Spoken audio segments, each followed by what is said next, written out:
Өкмөттүн маалыматын угуу түштөн кийин башталды. Анда чет жерде иштеген эмгек мигранттардын укуктары, жолдогу транспорттук кырсыктар, коопсуз шаар жана чегара маселелери боюнча өкмөт маалымат бермек. Бирок министрлер кабинетинин өтүнүчү менен чегара маселесин жабык эшик артында кароо чечими кабыл алынды.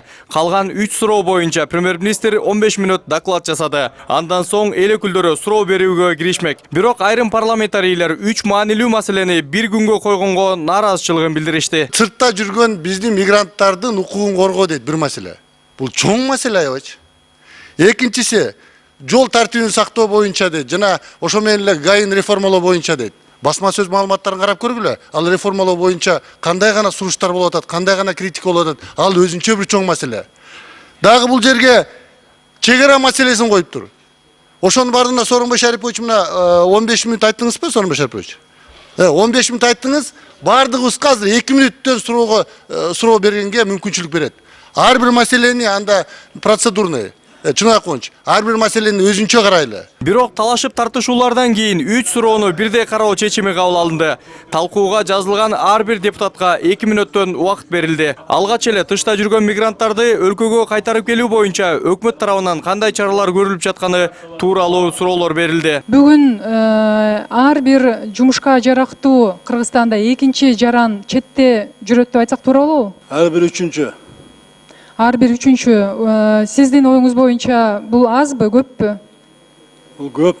Демек биз башка дагы жолдорду издешибиз керек да, туурабы? Кантип биз миграцияны токтотушубуз керек? Анткени жылдан жылга көп адамдар кетип атат да. Мисалы, мен бир мисалды айткым келет, бул кос жарандуулук маселеси боюнча. Сизден сурагым келет, кандай бүгүн өкмөт чараларды көрүп жатат? Ошол эле мисалы Россия менен эң көп жарандар Россия кетип атат.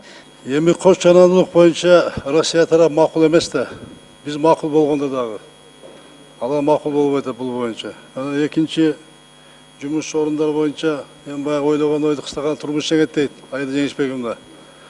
Азыр биз ушул боюнча жумуш орун түзүш боюнча баштап атабыз.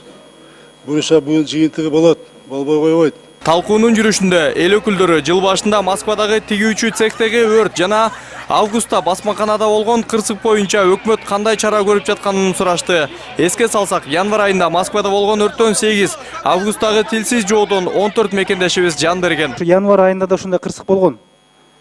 Пожар болуп, биздин 6-7 жараныбыз күйүп кеткен. Ошодон боюнча мен суроо да бердим элем, кат жүзүнө да бергем, жооп алган жокмун. Бүгүнкү күндө кандай чаралар көрүлүп атат? Барбы сиздерде ушундай маалымат? Тактайлы буну өткөндө жардам берилген да. Бул боюнча тергөө жүрүп атыптыр азыр. Тергөө жүрүп. Сооронбай Шарипович, көрдүңүзбү, сиздин алдыңызда турган кызматкерлер азыр берген сайрап бериш керек эле, эмне иш чара болуп атканын көрсөтүш керек эле. Сооронбай Жээнбеков Орусияда иштеп жаткан диаспора өкүлдөрүнө атайын укук берип, мигранттардын укуктарын коргоосуна шарт түзүү боюнча программа иштелип чыкканын билдирди. Муну менен катар эл өкүлдөрү айткан сын пикирлерди эске алуу менен миграция жана жол коопсуздугу боюнча жаңы чаралар көрүлө турганын кошумчалады. Мирбек Айтыкеев, Алтынбек Каныбек уулу, НТС.